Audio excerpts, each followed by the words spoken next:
അങ്ങനെ കാത്തിരുന്ന് സവാനി എന്നുള്ള പാഴ്സൽ കയ്യിലെത്തിയിട്ടുണ്ട്. ഇതെൻ്റെ സവാനി എന്നുള്ള ഫസ്റ്റ് പർച്ചേസാണ്. ഇതിൻ്റെ റിവ്യൂ ഒക്കെയാണ് ഈ വീഡിയോയിൽ കാണിക്കാൻ പോകുന്നത്. അതിനു മുന്നേ വെൽക്കം ടു മെലു ഡയറീസ്. പ്രൊഡക്റ്റ് എങ്ങനെ ഉണ്ടാവുമെന്ന് അറിയാൻ വേണ്ടി ഞാനും ഭയങ്കര എക്സൈറ്റഡ് ആണ്. ഞാൻ 2 ബാഗാണ് മേടിച്ചേക്കുന്നത്. Okay, these are the products.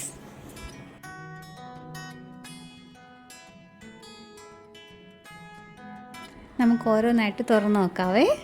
First one ഈ ടോട്ട് ബാഗാണ്. ഇതിൻ്റെ ലെന്ത് 15.7 ഇഞ്ചസും വിഡ്ത്ത് 4.9 ഇഞ്ചസും ഹൈറ്റ് 10.8 ഇഞ്ചസുമാണ്. ഇതിൻ്റെ കൂടെ ഒരു സാറ്റിൻ റിബണൊക്കെ കൊടുത്തിട്ടുണ്ട്. ഇത് നമുക്ക് ഇഷ്ടമുള്ള പോലെ ടൈ ചെയ്യാവേ. കാണാൻ നല്ല ഭംഗിയുള്ള സ്റ്റൈലിഷ് ആയിട്ടുള്ള ബാഗാണ്. എനിക്കൊത്തിരി ഇഷ്ടമായി. ഇതിൻ്റെ MRP 1090 റുപ്പീസാണ്. എനിക്ക് ഡിസ്കൗണ്ടൊക്കെ കഴിഞ്ഞിട്ട് 597 റുപ്പീസിനാണ് കിട്ടിയത്.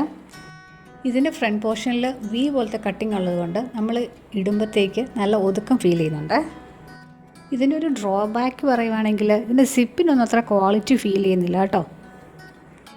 പിന്നെ ഒരു കമ്പാർട്ട്മെൻറ്റേ വരുന്നുള്ളൂ. നമുക്ക് അത്യാവശ്യം വേണ്ട ഫോണും പേഴ്സും കീസും ഒക്കെ ഈസി ആയിട്ട് ഇതിൽ ഹാൻഡിൽ ചെയ്യാൻ പറ്റുമേ. ഡെയിലി യൂസിനൊന്നും ഞാൻ ഈ ബാഗ് നിങ്ങൾക്ക് റെക്കമെൻഡ് ചെയ്യുന്നില്ല. നമുക്ക് ജസ്റ്റ് ഒരു ഔട്ടിങ്ങിന് പോകണമെങ്കിലോ ഷോപ്പിങ്ങിന് പോകണമെങ്കിലോ ഒക്കെ നല്ല സ്റ്റൈലിഷ് ആയിട്ട് യൂസ് ചെയ്യാൻ പറ്റിയൊരു ബാഗാണ് ഇത്. ഇത് നമുക്ക് വെസ്റ്റേൺ വെയറിൻ്റെ കൂടെ എത്നിക് വെയറിൻ്റെ കൂടെ ഈസി ആയിട്ട് സ്റ്റൈൽ ചെയ്യാൻ പറ്റുമേ. ഇതിൻ്റെ തന്നെ ഒരു ബേജ് കളർ ഓപ്ഷനോടെ അവൈലബിൾ ആണ്. ഇനി നമുക്ക് നെക്സ്റ്റ് ബാഗ് കാണാം. ഇതൊരു ലേസ് ഡീറ്റെയിലിംഗ് വരുന്ന ഒരു ബേജ് കളറിലെ ടോട്ട് ബാഗ് തന്നെയാണ്. ഇതിൻ്റെ ലെന്ത് 13 ഇഞ്ചസും വിഡ്ത്ത് 4.3 ഇഞ്ചസും ഹൈറ്റ് 8.7 ഇഞ്ചസുമാണ്. ഡിസ്കൗണ്ട് കഴിഞ്ഞിട്ട് 558 റുപ്പീസിനാണ് ഞാനിത് പർച്ചേസ് ചെയ്തത്. ഇതിൻ്റെ സ്ട്രാപ്പിൻ്റെ ലെന്ത് കുറച്ച് കൂടുതലായിട്ട് എനിക്ക് തോന്നിയേ. അതർവൈസ് കാണാൻ നല്ല ഭംഗിയുള്ള ബാഗാണ്. ഇതിലും 1 കമ്പാർട്ട്മെൻറ്റേ വരുന്നുള്ളൂ. ആദ്യം കാണിച്ച ബാഗിനേക്കാളും കുറച്ചുകൂടെ സൈസ് കുറഞ്ഞ ബാഗാണ് ഇത്. ലേസ് ഡീറ്റെയിലിംഗ് വരുന്നതുകൊണ്ട് നല്ലൊരു എസ്തെറ്റിക് ലുക്ക് കിട്ടുന്നുണ്ട് ഈ ബാഗിന്.